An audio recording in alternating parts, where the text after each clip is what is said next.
राधे राधे, जय श्री कृष्णा। कैसे हैं आप? आशा करती हूँ आप लोग बिल्कुल ठीक होंगे। मैं भी ठीक हूँ। तो प्रिय दोस्तों, मैं आज आपको संपूर्ण गीता का सार सुनाने जा रही हूँ।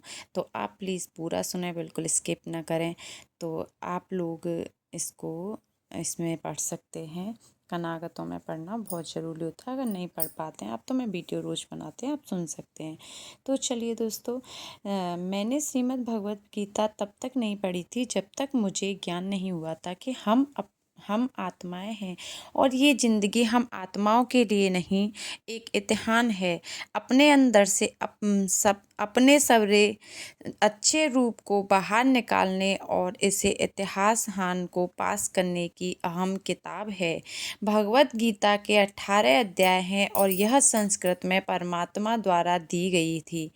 समय के साथ संस्कृत भाषा रोजमर्रा की जिंदगी से निकल गई और यह ज्ञान मनुष्य से दूर हो गया। समय समय पर श्रीमद् भगवत गीता का साधारण अक्षरों में अनुवाद किया गया है कि इसी प्रयास को आगे बढ़ाते हुए मैं यहाँ श्रीमद् भगवत गीता का संपूर्ण पाठ सुनाने जा रही हूँ। तो ये ज्ञान परमात्मा ने भगवान कृष्ण के द्वारा सबसे बड़े धर्म युद्ध महाभारत की रणभूमि कुरुक्षेत्र में अर्जुन को कुछ 50,000 साल पहले दिया। ये वो वक्त था जब धर्म का बार बार उल्लंघन हुआ, परमात्मा का डर मनुष्य से निकल गया, लालच की होड़ में भाई ने भाई को मारने की कोशिश की और यही नहीं, एक व्याहता को भरी सभा में अपने बड़ों के सामने अपमानित किया गया। इससे पहले कि मनुष्य जाति धर्म युग से निकलकर पूर्ण रूप से कलयुग में जाति युद्ध की रणभूमि में युद्ध से कुछ पहले परमात्मा ने गीता भगवान कृष्ण के द्वारा मनुष्य जाति के कल्याण के लिए दी थी। गीता परमात्मा द्वारा दी गई किताब है जो किसी एक धर्म के लिए नहीं बल्कि पूरी मनुष्य जाति के लिए है, पूरी इंसानियत के लिए है, सब आत्माओं के लिए है, क्योंकि ये आत्मा को परमात्मा के बारे में, उसकी सृष्टि के बारे में और सबसे अहम यह उन फायदों के बारे में समझाती है जिनका आत्मा को मनुष्य के रूप में हर हाल में पालन करना होगा, रक्षा करनी होगी और इन्हीं फायदों के मुताबिक पे एक आत्मा को शरीर त्याग करने के बाद परखा जाएगा और इस परीक्षा से पास होने पे हमेशा के लिए इस जन्म और मृत्यु से मुक्ति मिलेगी। परमात्मा भगवत गीता में कहते हैं कि मैं ही सबकी शुरुआत हूँ, मैं ही शुरू से भी पहले था और सब खत्म होने के बाद भी मैं ही रहूँगा। सब मुझ में ही है और मैं सब में हूँ। जो भी तुम छू सकते हो, देख सकते हो, चख सकते हो या सुन सकते हो, वो सब मैं हूँ। ये नदियाँ, पहाड़, सूरज, ग्रह, चांद, सितारे सब मैंने बनाए हैं। मैंने ही भगवान, शैतान, राक्षस और इंसान बनाया है। वे सर्वव्यापी हूँ, सब में रहता हूँ, सब में हूँ, मैं ही हूँ। मैं ही ब्रह्मा बनकर सब बनाता हूँ और रुद्र बन के सब नष्ट कर देता हूँ। मैं ही सृष्टि हूँ, बनाता और तोड़ता रहूँगा ताकि आत्माओं को मौके मिल सकें इस जन्म और मृत्यु को से मोक्ष पाने को, हमेशा के लिए परमात्मा के साथ रहने का। भगवत गीता कहती है कि इस सबसे बड़ी परीक्षा के लिए परमात्मा ने प्रत्येक का निर्माण 5 तत्व हवा, अग्नि, जल, पृथ्वी और ईंधन से किया है, जिन्हें हम छू के, चख के और सूंघ के और देख के हम समझ सकते हैं, पर खुद परमात्मा इन 5 इंद्रियों के समझ से बाहर है। इन्हें आत्मा इन इंद्रियों से नहीं जान सकती। आत्मा 5 इंद्रियों के साथ वैसे ही है जैसे एक लोहे का रोबोट जिसे अपने बनाने वाले का कोई पता नहीं है। अर्जुन को भी परमात्मा का विराट रूप देखने के लिए भगवान कृष्ण ने दिव्य नेत्र दिए। भगवान भगवत गीता समझाती है कि आत्मा अजन्मी है, इसे कोई मार नहीं सकता, कोई जला नहीं सकता, डुबा नहीं सकता, काट नहीं सकता। लेकिन आत्मा को परमात्मा के साथ हमेशा रहने के लिए ये परीक्षा रूपी जीवन में बैठना ही पड़ेगा। इस परीक्षा के लिए परमात्मा से बिछड़े के आत्मा को पृथ्वी पे किसी न किसी रूप में जन्म लेना पड़ता है और 88 करोड़ योनियों को जीने और भोगने के बाद एक आत्मा को मनुष्य का शरीर और दिमाग मिलता है। इस सबसे बड़ी मर्यादाओं की परीक्षा में बैठने के लिए हर मनुष्य को इस परीक्षा के दौरान तरह तरह की अच्छी और बुरी भावनाओं के चक्रव्यूह में अपने ही भाई बहन और मित्रों के साथ डाला जाता है, जिसमें हर आत्मा को अपने अंदर के तामसिक और राजसिक अवगुणों से निकल के सात्विक जीवन में प्रवेश करने के मौके मिलते हैं।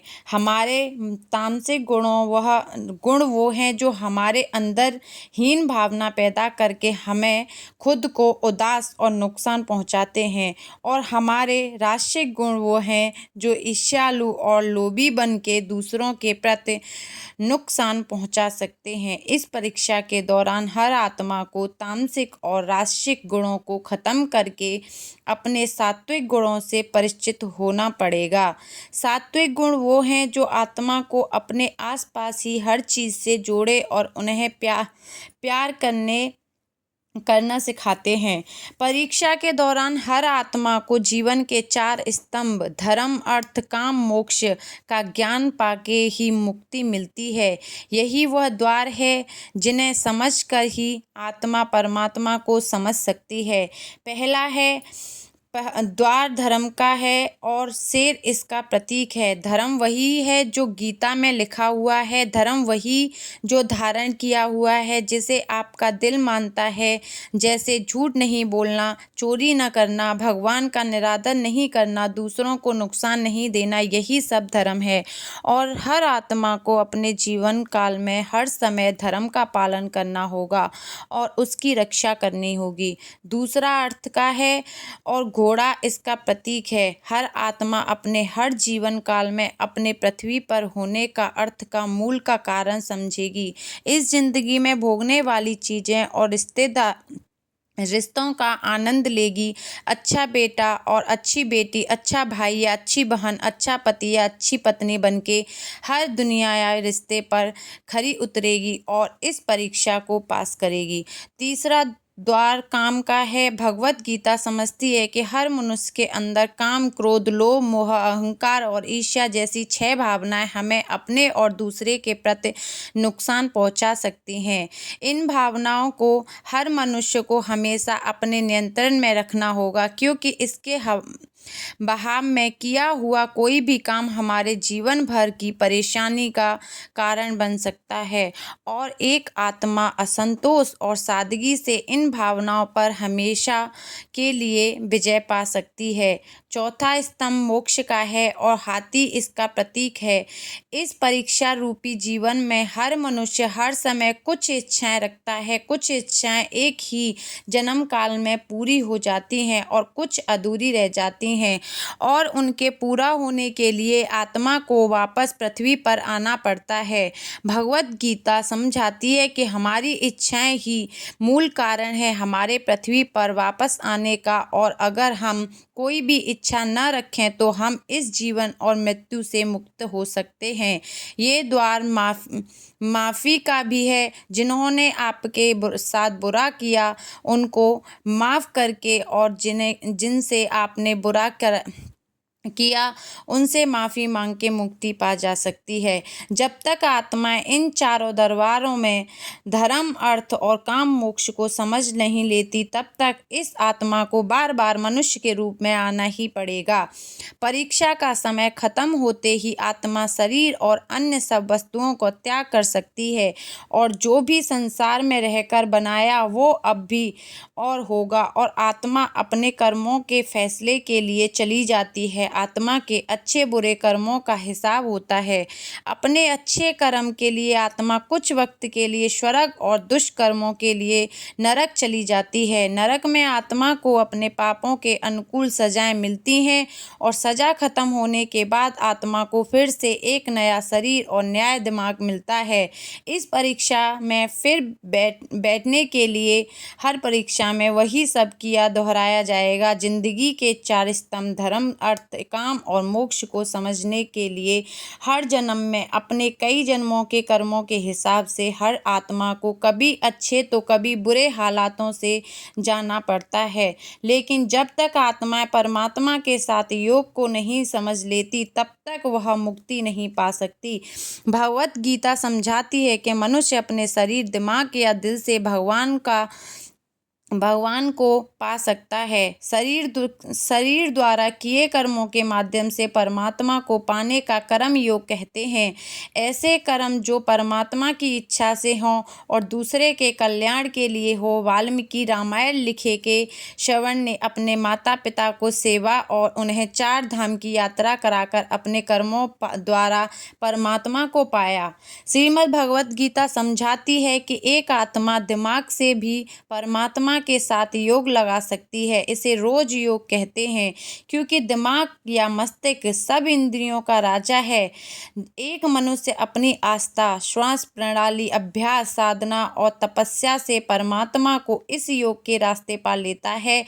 इस योग को समझने के लिए हमें अपने अंदर की एनर्जी यानी चक्र और कुंडली को समझना पड़ेगा। आत्मा मस्तिष्क से ध्यान लगाकर परमात्मा के साथ योग लगा सकती है। शंकराचार्य स्वामी, परमहंस स्वामी विवेकानंद और उनके जैसे कई योगी इस योग के रास्ते परमात्मा के साथ सदी लगा पाए। परमात्मा भगवत गीता में कहते हैं कि अगर किसी आत्मा को धर्म ना भी समझ आए, योग ना भी समझ आए, पर अगर वो मेरी शरण में आ जाए तो मैं उसके सारे पाप माफ़ कर देता हूँ। परमात्मा को ऐसी दिल की गहराइयों से पुकार के पाने को भक्ति योग कहते हैं। चैतन्य महाप्रभु, मीराबाई और भगवान हनुमान इस योग के सबसे बड़े उदाहरण हैं। लेकिन सभी आत्मा अपने होने का मूल कारण मूल के धर्म का उल्लंघन करे या पाप के रास्ते पर निकल जाए तो उसे ठीक करने के लिए परमात्मा को खुद किसी रूप में पृथ्वी पे जन्म लेते हैं। तो मित्रों, आइए श्रीमद् भगवत पूरे करने से ज़िंदगी की असली मायने से और परमात्मा के साथ योग लगाएं। अगर आपको यह भगवत गीता का सार पसंद आए तो और के साथ ज़रूर शेयर करें ताकि आप सब आत्माएं अपने यहाँ होने का मूल रूप समझ सकें और इस जन्म और मृत्यु से मुक्ति पा सकें, हमेशा परमात्मा के साथ रह सकें। धन्यवाद। राधे राधे। मिलते हैं आपसे ऐसी अगली वीडियो में।